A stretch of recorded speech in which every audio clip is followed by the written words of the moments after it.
Hi there, my name is Hannah Church and this is my Unit C thesis project. I chose to do a video blog because in this unit there was a lot of emphasis on newer forms of art, like film and video and music, and the idea of remixing all of these and making something new. I have followed video bloggers, vloggers if you will, for years, and there is something really interesting about the idea of someone speaking their thoughts into a camera, something new age and excellent. Thus, this project. So now you're thinking, why am I watching this video? What's the point, Hannah? The point is that this video has to be about art, about how we understand art. And the fact is that my favorite type of art is a novel or a short story or really anything written. So I am going to talk about art as books. So if I say the word art, replace it in your mind with the word book. The Great Gatsby has Fitzgerald, Don Quixote has Cervantes. Every book needs an author. Basic statement is that every book needs an author in order to exist. However, the question here is, how are we to understand art without the author? Because the thing is, I don't think the author matters at all. While in certain cases the biographical information might help to understand what the author meant, we as the viewer, as the reader, as the audience, need to be without the author's influence. We need to figure out what the art means to us. Roland Barthes says this and much more in his essay, Death of the Author. He says, the birth of the reader must be at the death of the author. The birth of the reader means everything, because the author should mean nothing. The author, though not actually dead, has lost his authority because his authority dies once his art is published or even read by someone else. The thing that I find interesting is that most authors actually think this. They actually believe that their art is not their own post-publication. This guy, look at that face, is also this guy. You're so grown up. One's Stephen King and one's Richard Bachman. Stephen King used the pseudonym Richard Bachman to show that he himself didn't matter. The book shouldn't have been selling because of the name attached. So what if it was written by the famous Stephen King? So what if he has, 400 books out? That shouldn't matter. The books should be selling because they are amazing and interesting and well written. The fact that the books are well written should be it. That should be the thing that sells the book. It shouldn't matter what the cover looks like or who wrote it or any of that. It should matter that the art is good and that it has value. Stephen King wanted to show that his writings are separate from himself because he does not have control over them.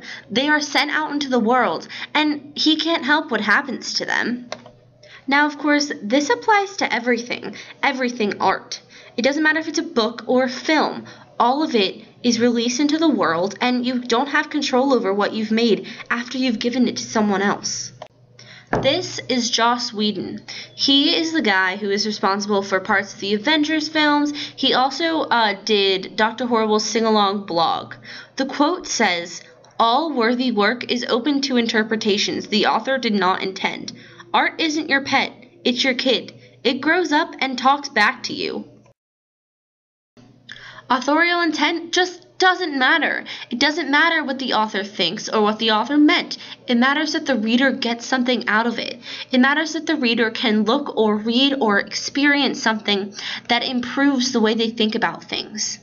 John Green, one of my favorite authors, says all of this in one of his videos for the YouTube classroom site Crash Course. Take it, John. There's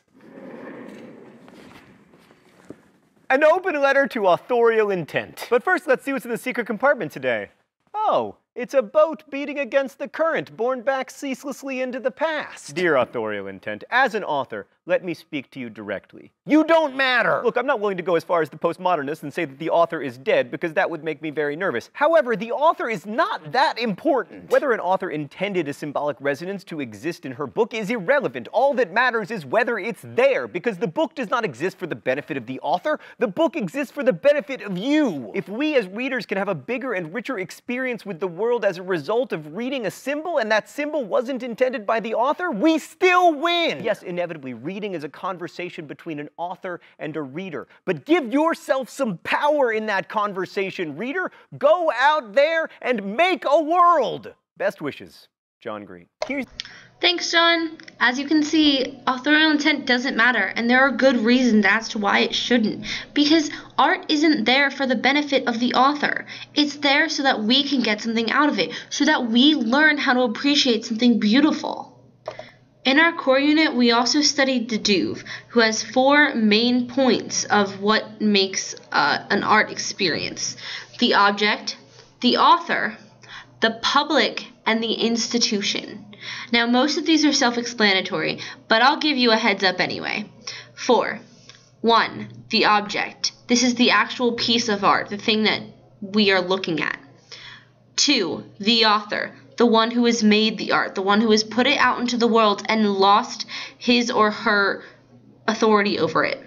3. The public. The public are the readers, the audience, the people looking at the art, and the people judging the art.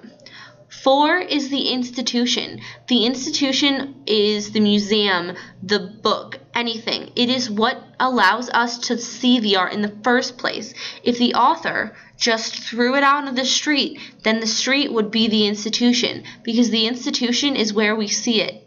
Now, of course, most institutions are much fancier than this and are huge museums that you have to pay a certain amount to get into, but that doesn't matter. Sorry, this gets me riled up. Okay, so the institution and the object and the public are all in one when it comes to a book, because no matter what the cover of that book is, the author didn't put it there. I know that we're not supposed to judge a book by its cover, but admit it, we do, because if it has a crappy cover with a couple embracing or a bunch of hearts on it, it's not interesting. We don't want to read it. So the thing is that the presentation, the actual institution, is the inside of the book. We as readers are incredibly weighted down because it's a big deal for us to read someone else's book.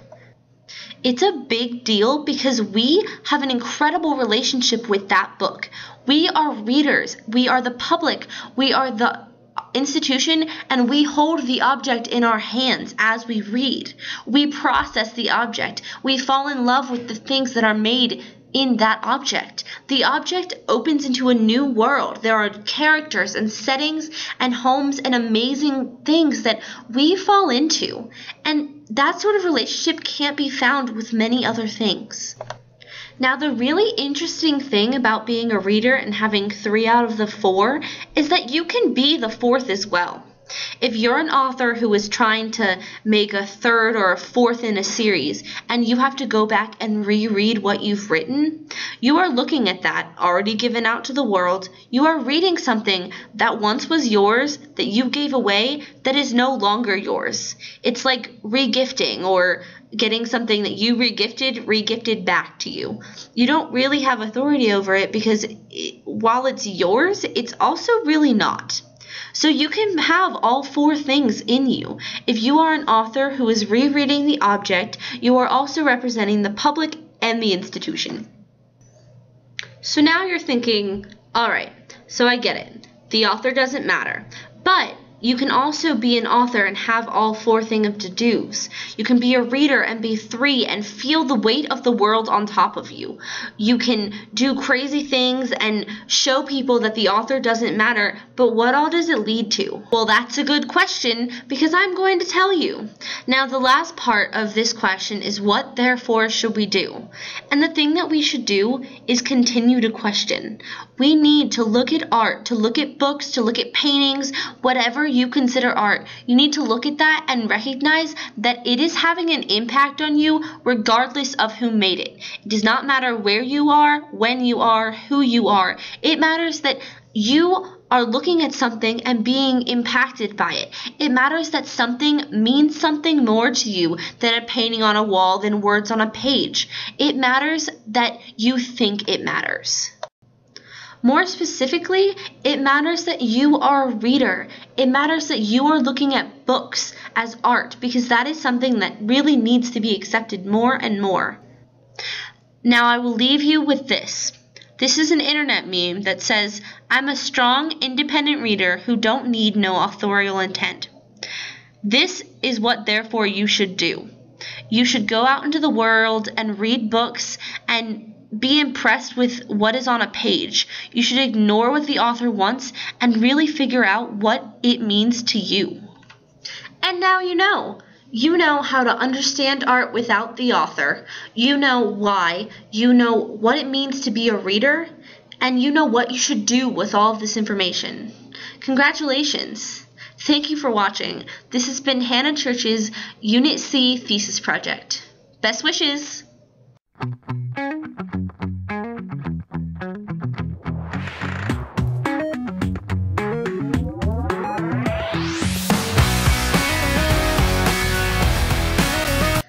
Side note, someone kicked me out of my room, so I had to move to a different room. Sorry for the different background.